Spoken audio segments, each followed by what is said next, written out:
আউযুবিল্লাহি মিনাশ শাইতানিৰ ৰাজিম বিসমিল্লাহিৰ ৰহমানিৰ ৰহিম সাল্লাল্লাহু আলা মুহাম্মদ সাল্লাল্লাহু আলাইহি ওয়াসাল্লাম। এবাৰ আল্লাহ নবী হযৰত মুহাম্মদ সাল্লাল্লাহু আলাইহি ওয়াসাল্লাম এখন যুদ্ধৰ পৰা ঘূৰি আহি আছিলে।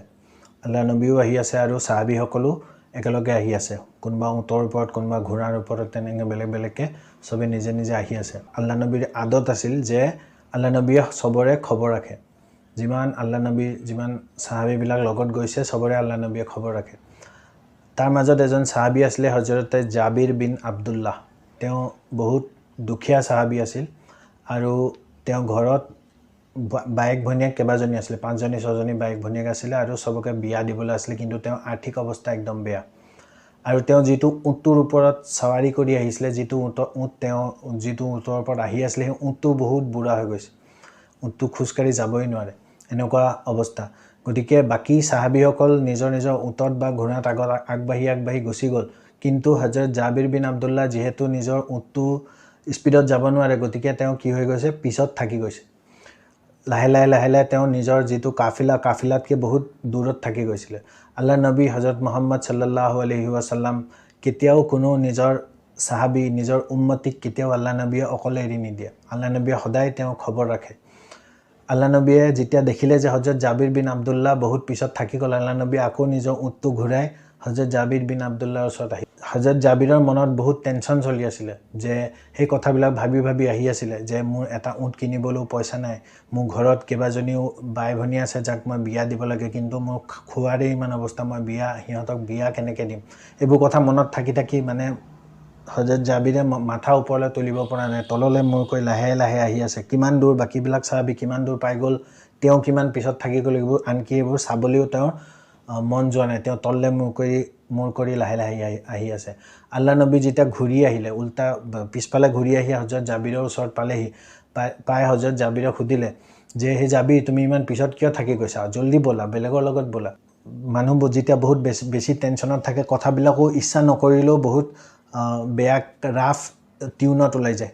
তেনেকৈ ৰাফ টিউনত তেওঁ ক'লে, যদি যাব পাৰিলোহেঁতেনে, যদি এই উটটো, এই বুঢ়া উটটো যাব পাৰিলেহেঁতেন, তেতিয়া কি সিহঁতৰ লগত গুচি নগ'লেহেঁতেন, এই বুঢ়া উটটো যাব নোৱাৰে, সেইটো কাৰণে পিছত থাকি গৈছে। আল্লাহ নবীয়ে নিজৰ হাতত যিডাল আছা আছিলে, হাতত যিডাল লাঠি আছিলে, সেই লাঠিডাল সেই উটটোৰ পিছত লগাই ক'লে যা বাছ, ইমান কৈ দিলে। সেই উটটোৰ পিছত লাঠিডাল জাষ্ট দুবাৰ লগাই দিলে, এবাৰ লগালে আৰু এবাৰ লগাই দিলে আৰু ক'লে যা ইমান কৈ দিলে। আৰু সেই উটটো এনেকুৱা এটা উটৰ জোচ আহি গ'ল, এনেকুৱা এটা, সেই বুঢ়া উটটো এনেকুৱা ডেকা উটবিলাকৰ নিচিনা এটা জোচ আহি গ'ল যে সেই উটটো পূৰা ইমান বেগেৰে আগবাঢ়ি গ'ল, যিটো কাফিলা বহুত আগত আছিলে, হযৰত জাবিৰতকৈ বহুত আগত আছিলে, সেই কাফিলাটো পাৰ হৈ পিনি উটটো আৰু আগবাঢ়ি যাব ধৰিলে।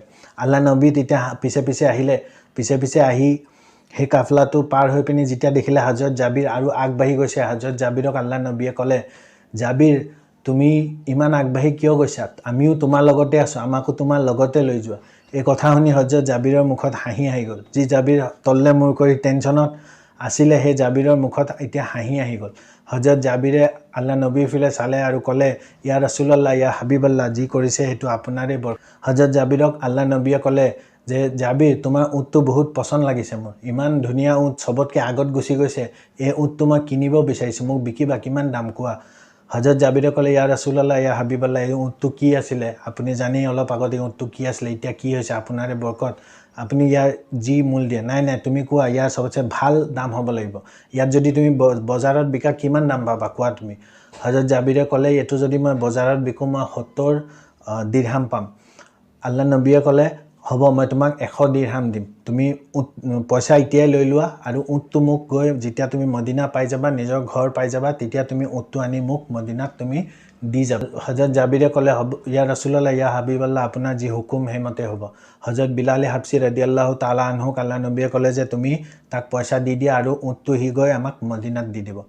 যেতিয়া হযৰত জাবিৰ গৈ নিজৰ ঘৰ পালে, যেতিয়া ঘৰত সব কাম কৰা শেষ হ'ল, তাৰপিছত সেই উটটো ধুনীয়াকৈ গা ধুৱাইছে, কাৰণ আল্লাহ নবীৰ বাৰগাহত আজি এই উটটো পেশ কৰিব লাগিব। এইটো কেনেকুৱা ভাগ্যৱান উট, যিটো উটক আল্লাহ নবীয়ে পচন্দ কৰি লৈছে।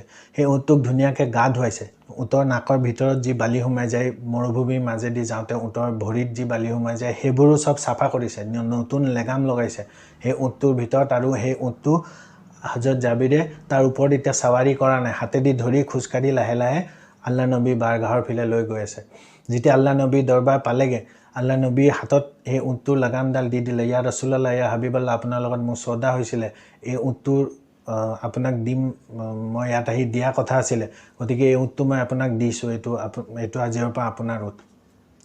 আল্লাহ নবীয়ে হাতত উটৰ ৰছীডাল ল'লে, লৈ পিনি জাবিৰৰ ফালে চালে, চাই পিনি ক'লে, জাবিৰ, তুমি নিশ্চয় এটা কথা জানা, মই আগতেও কৈছোঁ, যে যদি কোনোবা মুছলমানে কোনোবা এজন বেলেগ মুছলমান ভাইক যদি উপহাৰ দিয়ে, গিফ্ট দিয়ে, তেতিয়াহ'লে সেই দুজন মুছলমান ভাইৰ মাজত মৰম বাঢ়ি যায়। তুমি সেইটো কথা জানা? হজৰত জাবিৰে ক'লে, ইয়া ৰাছুলাল্লাহ, ইয়া হাবিবাল্লাহ, এইটো কথা আপুনি আগতেও কৈছে, মই জানো। এতিয়া তুমি মোক কোৱা, মই তোমাক যদি এটা গিফ্ট দিব বিচাৰোঁ, তুমি ল'বা? হজৰত জাবিৰে কৈছে, ইয়া ৰাছুলাল্লাহ, ইয়া হাবিবাল্লাহ, নিশ্চয় ল'ম। আপুনি দিয়া গিফ্ট আৰু কোনে নোলোৱাকৈ থাকিব পাৰিব? তেতিয়া হজৰত জাবিৰৰ হাতত হজৰত জাবিৰৰ হাতখন আল্লাহ নবীয়ে হাতত ধৰি উঠালে আৰু সেই লাগামডাল আকৌ হজৰত জাবিৰৰ হাতত দি দিলে, যে জাবিৰ, মই তোমাক এই উটটো মই তোমাক গিফ্ট দিলোঁ, আজিৰ পৰা এই উটটো তোমাৰ। সেই কথা শুনি হজৰত জাবিৰ ৰাদিয়াল্লাহু তাআলা আনহু চকুত চকু পানী আহি গ'ল।